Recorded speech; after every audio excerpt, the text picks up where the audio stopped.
आज चाहिँ हाम्रो डे 2 अफ कफी है।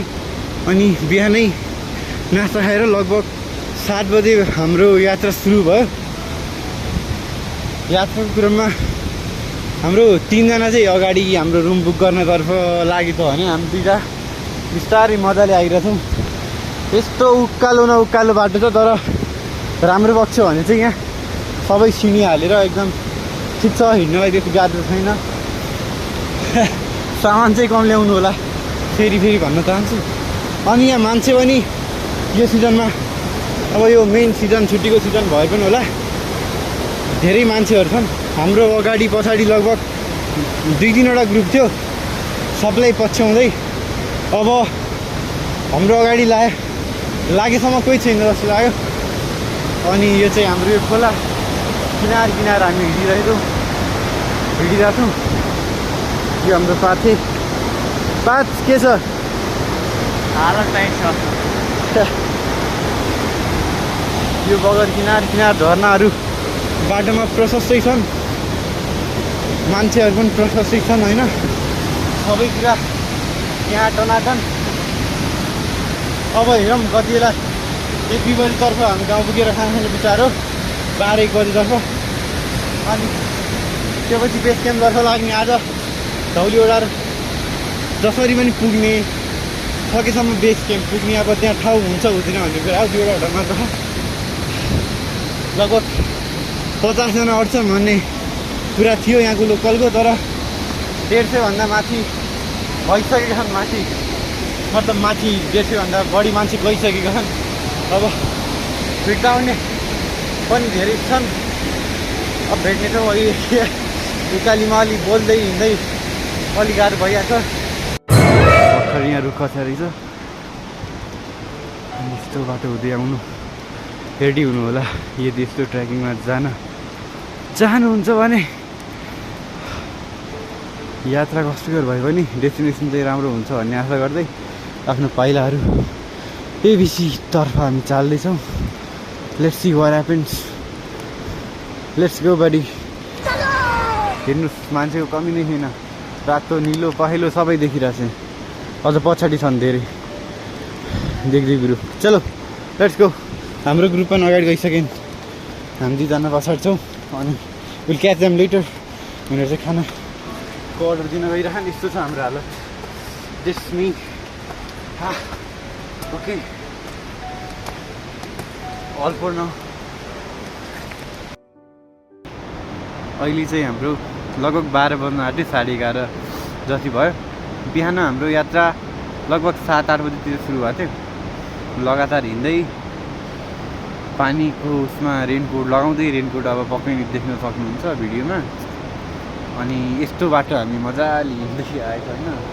बाटोमा तपाईँले बाटो हो कि झर्ना भन्ने अलि कन्फ्युज हुन सकियो। First clear view this is of it.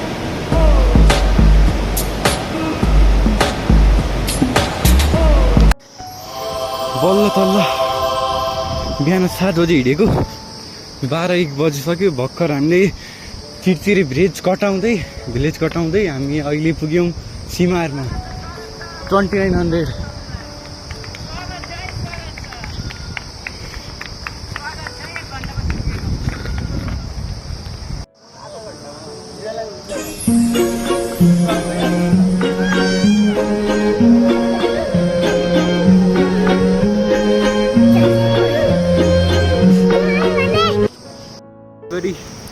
आज डे 2 हिँडेको। हिजो हिँडेर हामी पुग्यौँ सिट्टीसम्म। सिट्टीबाट आज हिँड्दै आज हामीले यहाँ चिरचिरे हुँदै अर्को गाउँ के अरे सिमारमा खाना खायौँ। अब हाम्रो डेस्टिनेसन चाहिँ डे 2 को भन्दाखेरि बेस क्याम्प पुग्ने छ, अरू बाँकी सब ठिक छ। यहाँ लगभग हाम्रो खाना खाने ठाउँमा 20-25 जना भेटिएँ एक ठाउँमा। अब क्रिकेट खेल्दै बस्यौँ एकचोटि। अब चाहिँ अप्पीमा चाहिँ खेल्नुपर्छ, 1 टिम 2 टिम त ढुक्कै राम्रोवाला हुन्छ जस्तो लाग्यो। अनि माथि पनि टन्ने मान्छे छन्, झरी पनि राखन्। यो मान्छेहरूको कमी चाहिँ छैन, आइछन् मान्छे होइन। हिँडेको यो ठाड्डै उकालो काटेर 45 डिग्रीको हाम्रो चार खुट्टाले हिँडिरहेछ हाम्रो पाते भाइ क्या हो झिको ल्याउनु हमलाई बहुत डर भए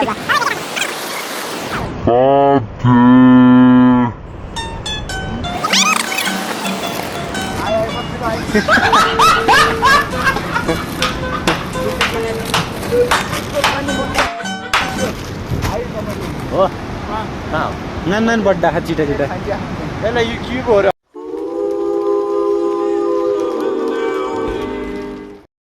आज भन्नुपर्दा डे 2 अफ पफी आज खै किन हो हिमाल त देखियो लास्ट जाडो छ आज यसो तिरपाल जस्तो रेनकोट उडेर हिँड्नु पऱ्यो हिँड्दा हिँड्दै अर्को ग्रुपसँग छिटो आइयो अनि साथीहरू चाहिँ पछाडि छन् बिस्तारै आइरहन् एकदम चिफ्लो बाटो लड्दै र पढ्दै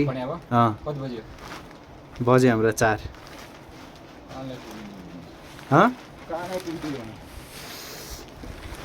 अनि अब 2 घन्टापछि बेस क्याम्प पुगिन्छ भन्ने कुरा त हो त्यही यहाँ त वेट गर्दाखेरि झन् चाहिँ जाडो हुँदो रहेछ यहाँ यस्तो छ यहाँ हाम्रो एउटा उसमा बसेछौँ हामी यो होटल अरे होइन अब अपकमिङ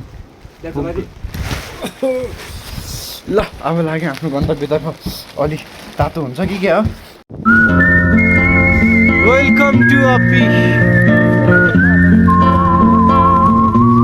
धौली उडाएर बस्छु त चारों तरफ यूं ही भाई ये देखो ये देखो ये देखो और ये देखो हाथ को ठंडी दे यार भाई